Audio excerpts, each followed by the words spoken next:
14장 1절입니다. 너희는 마음에 근심하지 말라. 하나님을 믿으니 또 나를 믿으라.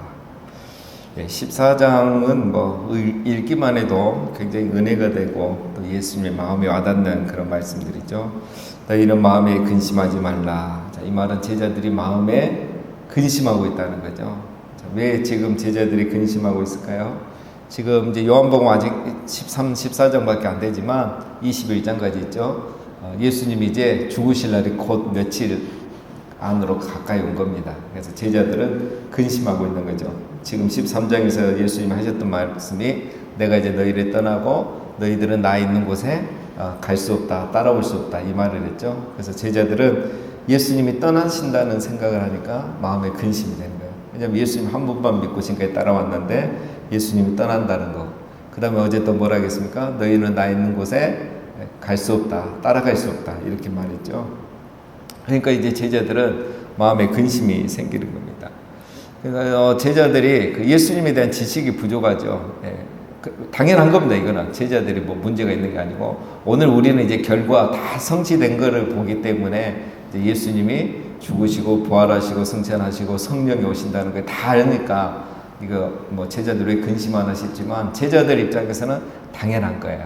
아직 부활 또 승천 성령 이거 전혀 모르잖아요.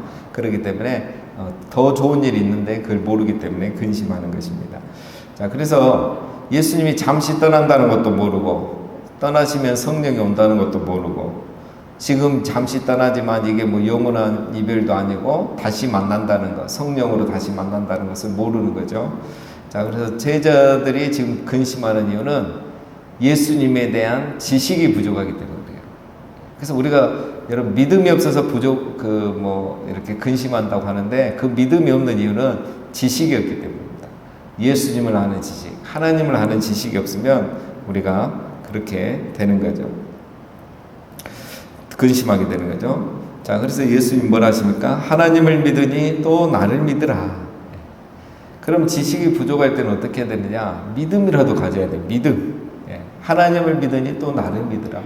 자, 여기서 이 믿음은 뭡니까? 그냥 우리가 예수 그리스도가 구주이심을 믿습니다. 이런 믿음이 아니라 신뢰의 믿음을 말하죠. 신뢰하는 믿음. 자, 그렇죠. 우리가 두려움을 극복하는 방법 중에 하나는 뭡니까? 믿음이죠. 신뢰죠. 신뢰하는 믿음.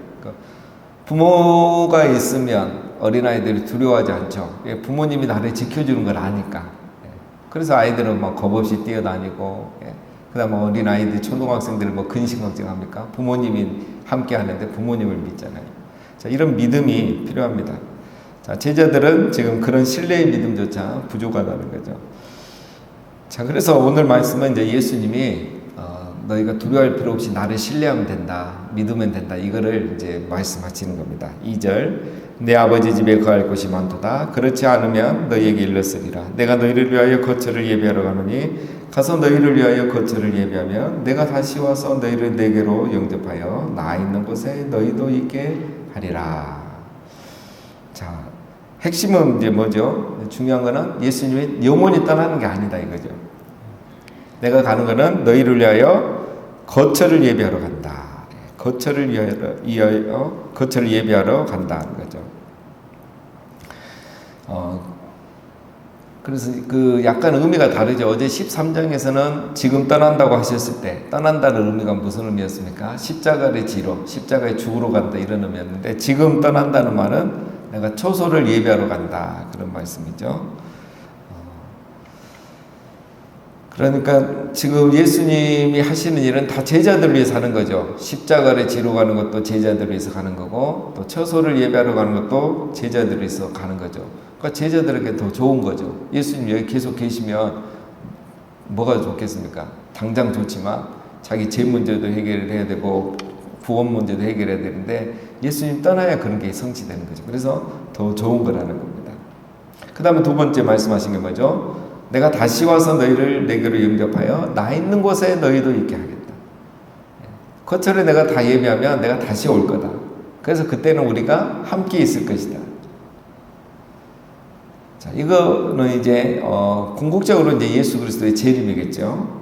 뭐 당장은 또 성령이 임하심일 수도 있겠지만 나 있는 곳에 너희도 있게 하겠다. 이제는 우리가 앞으로 영원히 함께 있을 날이 올 것이다. 이거죠. 자, 그래서 예수님이 하신 말씀은 뭡니까? 두려워하지 말고 소망을 가져라 이거죠. 왜? 내가 다시 올 거기 때문에. 우리 다시 만날 것이기 때문에. 그리고 영원히 함께 있을 것이기 때문에 이거에 대한 소망을 가지라는 거죠. 자, 이런 말씀 때문에 초대교회 신앙은 한마디로 재림 신앙이었죠. 예수님이 다시 오실 거라는 그 소망. 그래서 인사말도 마라나타였죠. 그리고 예수 그리스도가 오시면 우리가 영원히 함께 산다는 그 소망. 그게 초대교회의 신앙이었습니다. 그래서 그들은 예수님이 정말 금방 오실 줄 알았죠. 자, 근데 중요한 건 뭡니까? 이 초대교회는 이런 신앙을 가지고 있었다는 것. 재림 신앙. 예수님이 곧 오시고 곧 오시면 우리가 영원히 함께 산다는 이 재림에 대한 소망, 이 믿음이 초대교회 성도들이 환난과 핍박을 견딜 수 있게 해 주었던 것이에요. 그래서 그들이 그 초대교회 그 로마의 대박해 기간 동안 견뎌낼 수 있었던 것입니다. 자, 여러분, 우리에게 정말 중요한 건 뭡니까? 이제 하나님을 아는 지식. 하나님을 아는 지식이 있어야 두려움으로부터 자유하게 됩니다. 근데 이 하나님 아는 지식은 내가 생각하고 상상해서 알 수 있는 게 아니죠. 그건 뻔하죠. 그러니까 말씀을 통해서 하나님을 알아야 돼요. 그러면 그 두려움, 근심으로부터 자유하게 됩니다. 그래서 마음이 견고해져요. 흔들림이 없는 거죠. 왜? 말씀을 붙잡고 있기 때문에. 그 다음에 두 번째는 뭐죠? 재림에 대한 소망. 자, 이것이 또 우리를 근심으로부터 자유케 하고 또 뭐 핍박과 이런 반대가 있을 때 우리를 견고하게 하고 흔들리지 않게 해주는 거죠. 자, 그래서 하나님을 아는 지식, 예수 그리스도의 재림에 대한 소망, 이게 중요하다는 겁니다. 자, 4절, 내가 어디로 가든지 그 길을 너희가 아느니라. 도마가 이르되 주여 어디로 가시는지 우리가 알지 못하거늘 그 길을 어찌 알겠사옵나이까. 자, 지금은 이제 대화를 계속 이렇게 보면은 도마가 예수님이 가는 곳도 모르고 또 그 가시는 길도 어떻게 알 수 있느냐 이겁니다. 가시는 곳을 모르는데 그 가는 길을 어떻게 알 수 있느냐 이렇게 질문을 하는 거죠. 맞는 말입니다. 자, 그래서 예수님이 그 길에 대해서 설명해요. 자, 지금까지는 그 가시는 곳에 대해서 얘기했잖아요. 곳이란 것 같은 예를 들면 장소를 말하죠. 근데 길은 또 그 곳까지 가는 길을 말하죠. 그럼 도마가 예리하게 질문하는 거죠. 그 가시는 곳도 모르는데 당연히 우리가 가시는 길을 알 수 없죠. 그래서 예수님이 그 유명한 말씀을 하신 게 6절입니다. 예수께서 이르시되 내가 곧 길이요 진리요 생명이니 나로 말미암지 않고는 아버지께로 올 자가 없느니라. 야, 이게 이제 예수님이 대단하신 거죠. 그렇죠? 도마의 질문은 이제 3차원적인 질문이죠. 그 공간에 가기엔 길이었더니 정말 한 길을 말하는 건데 예수님 말씀하신 장소와 길은 다른 차원인 거예요. 3차원인 거예요. 3차원이 아니죠. 예수님이 가시는 곳은 어떤 다른 장소, 도시가 아니죠. 하나님이 계시는 곳을 말하죠. 그리고 하나님이 계시는 그곳에 가려면 어떻게 된다? 길이 따로 있는 게 아니라 나를 통해서 가야 된다. 내가 그 길이다. 너희가 무슨 길을 찾아서 그 길을 알면 가는 게 아니고 내가 길이기 때문에 나를 통해서 하나님께 갈 수 있다. 이 말씀을 하신 거죠. 오직 예수 그리스도를 통해서. 그래서 내가 그 길이요. 여기서 이제 우리 정관사가 있잖아요. 더 웨이잖아요. 유일한 길이잖아요. 그 예수만이 진리고 진리란 변하지 않는 걸 말합니다. 예수 그리스도가 진리란 거는 구약에서부터 지금까지 똑같이 내려오고 있잖아요. 생명이신 이 생명은 영원한 생명을 말하죠. 그래서 예수 그리스도 자체가 길이고 진리고 생명이기 때문에 너희가 다른 길을 알려고 할 필요도 없고 다른 길을 찾을 것도 없고 예수 그리스도를 믿으면 그 길을 가면 내가 가는 곳 하나님이 계시는 곳에 갈 수가 있다. 이거죠. 자, 7절 너희가 나를 알았더라면 내 아버지도 알았으리로다. 이제부터는 너희가 그를 알았고 또 보았느니라. 필립이 이르되 주여 아버지를 우리에게 보여주옵소서. 그리하면 족하겠나이다. 자, 예수님은 이제 하나님과 자기 한 분이란 걸 이야기했죠. 그러니까 제자들은 또 이해를 못합니다. 그러니까 이번에는 또 필립이 질문하죠. 그렇다면 아버지를 우리에게 보여주십시오. 하나님 아버지를 우리에게 보여주십시오. 분명히 예수님이 나와 아버지를 하나라겠는데 또 빌립은 3차원적인 질문합니다. 아버지 따로 있고 예수님 따로 있으니까 이번 아버지를 보여달라. 도마의 질문하고 똑같죠. 3차원적인 질문이죠. 그러니까 우리 인간은 어쩔 수 없습니다. 자기가 경험한 것 이상을 알 수 없기 때문에 3차원적인 질문하죠. 예수님이 또 19절에 예수께서 이르시되 빌립아 내가 이렇게 오래 너희와 함께 있으되 너가 나를 알지 못하느냐? 나를 본 자는 아버지를 보았구나. 어찌하여 아버지를 보이라 하느냐? 나는 아버지 안에 거하고 아버지는 내 안에 계시면서 내가 믿지 아니하느냐? 내가 너에게 이르는 말은 스스로 하는 것이 아니라 아버지께서 내 안에 계셔서 그의 일을 하시는 것이라. 예, 우리가 잘 아는 말씀이죠. 예, 그런 3차원적 질문하니까 나를 본 자가 아버지를 본 것이다. 예, 그리고 10절에 이제 그 이유를 설명하죠. 왜? 우리는 상호 내조한다 이거죠. 내가 예수 하나 아버지 안에, 아버지가 내 안에 거한다. 이게 신비죠, 신비. 우리는 하나님 아버지이시고 예수님이시고 또 이렇게 두 분을 우리는 구별을 하려고 하지만 그 서로 내조하신다는 거예요.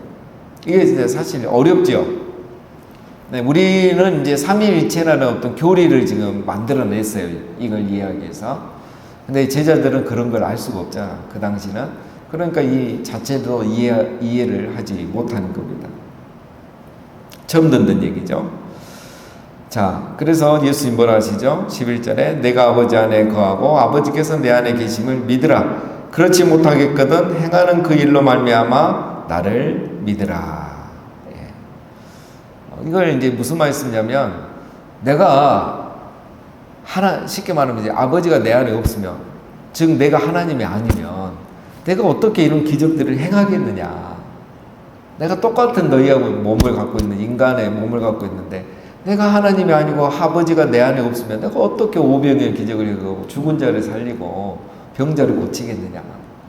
그러면 그 행한 일을 보면 정말 예수 그리스도 안에 아버지가 계시고 곧 우리 예수님이 하나님이시다. 우리로 말하면 삼위일체가 맞구나. 그걸 믿으라는 겁니다. 그래서 여기서 보면은 믿으라는 게 중요하죠. 믿어야 되는 거죠. 이해가 안 되죠. 예. 그래서 우리도 여러분 삼위일체 교리는 어떻게 알아가죠? 예, 믿으라고 하잖아요. 믿으라고. 예. 삼위일체 교리는 또 믿어야 되는 거죠. 우리가 예수님의 행하신 일을 보고 삼위일체를 믿는 거죠. 삼위일체는 이해가 될 수 없는 거죠. 왜 이해가 되지 않냐면 우리 이 3차원 세계에는 삼위일체가 없기 때문에 그래요. 예. 삼위일체라는 게. 우리가 별걸 가지고 다 설명을 합니다. 사과를 가지고도 설명하고 계란을 가지고도 설명하고 기체, 고체, 액체 이걸 가지고도 설명하는데 다 그거 가지고 삼위일체가 설명이 안 됩니다. 그렇기 때문에 우리가 이해가 안 되는 게 당연한 거예요. 그때는 어떻게 하라? 믿으라. 믿으라. 아, 삼위일체가 가능하겠구나. 뭘 보니까? 예수님을 보고 예수님이 행하신 일을 보니까 예수님이 똑같이 여자의 몸에서 났는데 똑같은 우리가 육체를 가진 분인데 죽은 자를 살리고 부활하고 이거는 하나님이시기 때문에 가능하구나. 그래서 우리가 믿어야 되는 겁니다. 자, 12절 내가 진실로 진실로 너희에게 이르노니 나를 믿는 자는 내가 하는 일을 그도 할 것이요 또한 그보다 큰 일도 하리니 이는 내가 아버지께로 감이라. 자, 이것도 아주 중요한 말씀이죠. 예수님이 떠나면 너희 제자들에게 유익한 이유 중에 한 가지입니다. 너희들이 나보다 더 큰 일을 더 할 것이다. 이제 내가 아버지께로 가니까 누군가 이 일을 해야 되잖아요. 그 너희가 하게 될 건데 더 큰 일을 할 거다. 여기서 더 큰 일이라는 거는 더 위대하고 중요한 일이 아니고 더 많은 일을 말합니다. 베드로가 그렇게 하잖아요. 오순절 이후에 복음을 전하니까 3,000명, 5,000명. 예수님 때는 이런 일이 없었거든요. 이런 더 많은 일들을 하게 되는 겁니다. 이런 일이 왜 일어나느냐? 이제 똑같습니다. 우리 안에 예수 그리스도가 오기 때문에 예수님이 우리 안에 임하시기 때문에 성령이 임하시기 때문에 마치 예수님 안에 아버지가 함께 했던 것처럼 이제는 우리 안에 성령이 예수님이 함께 하기 때문에 예수님이 했던 일을 하고 그보다 더 많은 일을 하게 된다. 이제 같은 신비의 영역을 얘기하는 거죠. 자, 근데 제자들이 이해가 되겠습니까? 그죠? 나중에 이해하는 거죠. 13절 너희가 내 이름으로 무엇을 구하든지 내가 행하리니 이는 아버지로 하여금 아들로 말미암아 영광을 받으시게 하려 함이라. 내 이름으로 무엇이든지 내게 구하면 내가 행하리라. 자, 어떻게 이런 일이 일어나느냐? 예수 이름으로 구하면 된다는 거죠. 그러면 우리 안에 있는 예수 이름으로 구하면 우리 안에 계시는 예수께서 그 일을 가능하게 하신다는 거죠. 그래서 똑같다. 내가 이렇게 한 거는 아버지 이름으로 했던 것처럼 너희도 내 이름으로 하면 똑같은 일들이 일어날 것이다. 그래서 내가 너희를 떠나는 것이 너에게 더 유익하다. 이 말씀을 하고 계시는 거죠. 자, 그렇습니다, 여러분. 예수 그리스도께서 떠나심으로 우리가 누리는 많은 유익과 은혜가 있습니다. 그것을 우리가 늘 예수 그리스도의 이름으로 우리와 함께 계시는 그 예수님의 권위와 능력을 경험하며 사시기를 바라고, 또 특별히 우리와 함께 계신 예수님, 또 재림으로 우리에게 다시 오실 그 예수님에 대해 재림에 대한 소망으로 날마다 근심 걱정으로부터 자유하시는 그런 삶을 살아가시기를 주님의 이름으로 축원드립니다. 우리 함께 기도하겠습니다.